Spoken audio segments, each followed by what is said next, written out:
Au cours des derniers milliards d'années, la Terre s'est fait bombarder par des astéroïdes, elle s'est écrasée sur d'autres planètes et a gelé à plusieurs reprises. Sans compter toutes les formes de vie farfelues qui ont régné sur elle.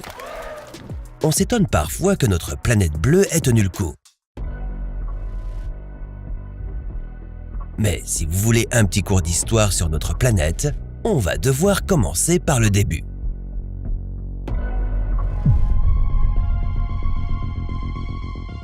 Il y a environ 4,5 milliards d'années, notre système solaire a commencé à émerger d'un nuage de gaz et de poussière interstellaire dense. Ce nuage s'est effondré pour former un disque de matière tourbillonnant qui est devenu de plus en plus chaud jusqu'à ce que l'hydrogène fusionne et devienne de l'hélium. C'est comme ça qu'est né notre Soleil. Et notre petite Terre était sur le point de naître à son tour. Suivant la naissance de notre étoile, toute la matière située aux extrémités du disque en rotation a commencé à s'agglutiner. Ces amas de matière sont à l'origine des planètes et des lunes de notre système solaire. Au fur et à mesure qu'ils accumulaient toujours plus de matière, ils sont devenus plus gros et plus sphériques. Les amas situés aux extrémités plus froides du système solaire étaient principalement constitués de glace, de liquide et de gaz. Plus près du Soleil, toute la matière rocheuse a formé les planètes intérieures comme Mars et la Terre. La jeune Terre était incroyablement active d'un point de vue volcanique. Elle crachait des gaz comme le sulfure d'hydrogène, le méthane et le dioxyde de carbone. Ces gaz ont constitué la toute première atmosphère de notre planète. La Terre primitive était constamment bombardée par de gros astéroïdes et des comètes. Et rapidement, la Terre a connu une collision encore plus violente. Theia, une planète de la taille de Mars, a percuté de plein fouet notre petite planète. Cette collision épique a projeté des morceaux de matière tout autour de l'orbite terrestre. Puis, la gravité les a réunis pour former ce que nous connaissons aujourd'hui sous le nom de Lune.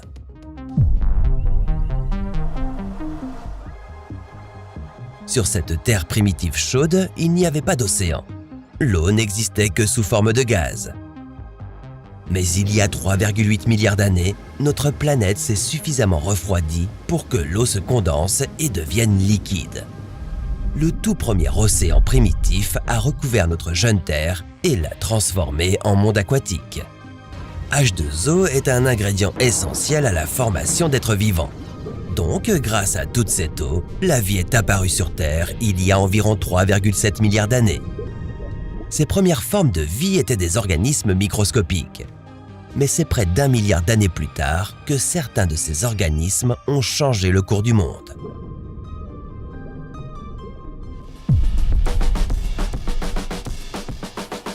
La Terre n'a pas gardé sa forme aquatique pendant très longtemps. Rapidement, les tout premiers continents ont émergé de l'océan originel. Les scientifiques les appellent cratons. Au fur et à mesure que des terres émergeaient de l'océan, le premier supercontinent est apparu sur la planète. Le Val-Barra n'était pas exactement un supercontinent. Il était plutôt petit. Les scientifiques pensent qu'il était plus petit que l'Australie.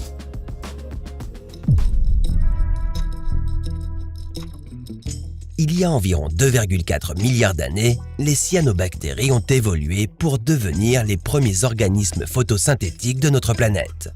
Enfin, des producteurs d'oxygène étaient là pour rendre l'atmosphère terrestre beaucoup plus hospitalière. Et vous connaissez le reste. Je plaisante, on a encore un long chemin à parcourir. Avec tout cet oxygène, l'atmosphère de la Terre présentait des niveaux de dioxyde de carbone beaucoup plus faibles, ce qui a rendu la planète glaciale. Une grande partie de notre planète a gelé et la Terre a connu sa première période glaciaire. Pendant que l'atmosphère de la Terre changeait, les continents se déplaçaient également. Ils se sont séparés, puis se sont rassemblés pour former le supercontinent suivant, le Rodinia. Le Rodinia était un véritable supercontinent. C'est peut-être le plus grand supercontinent qui se soit trouvé sur notre planète. Et qu'en est-il de la vie? Environ 1,5 milliard d'années après l'apparition des cyanobactéries, la vie s'est enfin complexifiée. Mais soudain, il s'est passé quelque chose. le Rodinia s'est séparé et un nouveau supercontinent s'est formé. Il s'agit du Pannotia. Puis, il y a environ 540 à 485 millions d'années, de nouvelles formes de vie sont apparues soudainement. C'est ce qu'on appelle l'explosion cambrienne. Les animaux qui ont évolué au cours de cette période avaient des parties du corps dures, comme des coquilles ou des épines. Les plus célèbres d'entre eux étaient les trilobites, avec leur allure d'extraterrestres. Il y a environ 440 millions d'années, le climat a soudainement changé et la température de l'océan a évolué de façon spectaculaire. La Terre a connu sa première extinction de masse. Il s'agit de l'extinction ordovicien-silurien. La majorité des formes de vie qui s'étaient répandues sur la planète a disparu. Beaucoup de ces formes de vie ont construit les bases des écosystèmes que nous connaissons aujourd'hui sur Terre. Entre 420 à 350 millions d'années plus tôt, les premiers arbres ont poussé sur Terre. Et si la plupart des animaux de cette période vivaient dans nos océans, les premiers animaux se sont développés sur la terre ferme. Il y a 250 millions d'années, la planète était recouverte par l'énorme et dernier supercontinent, la Pangée. Malheureusement, c'est aussi à cette époque que la Terre a connu la plus grande extinction de masse de son histoire, The Great Dying en anglais. Des quantités massives de gaz à effet de serre et un réchauffement climatique accéléré ont anéanti environ 90% de toutes les espèces de la planète.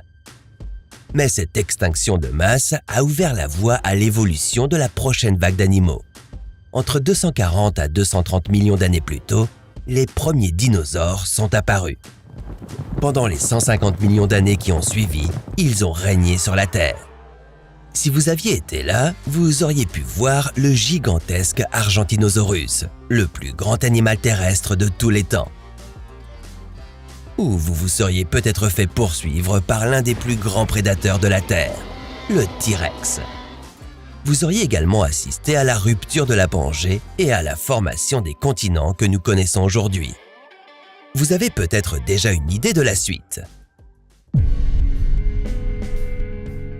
Il y a 66 millions d'années, un astéroïde a percuté notre planète, à l'endroit même où se trouve aujourd'hui le Mexique, et a rejeté tant de débris dans l'atmosphère qu'il a bloqué les rayons du Soleil.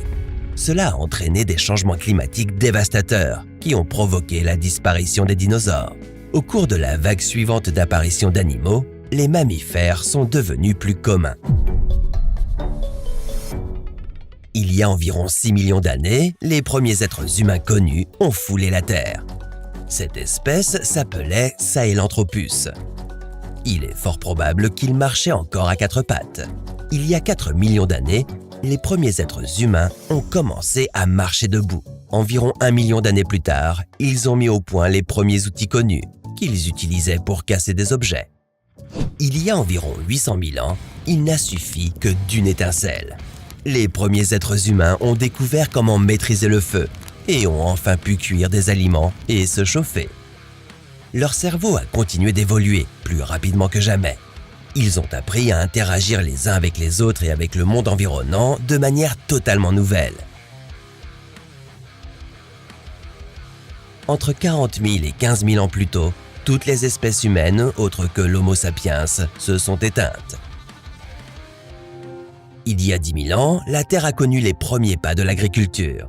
Des humains auparavant nomades ont cessé d'errer sur la planète et se sont sédentarisés.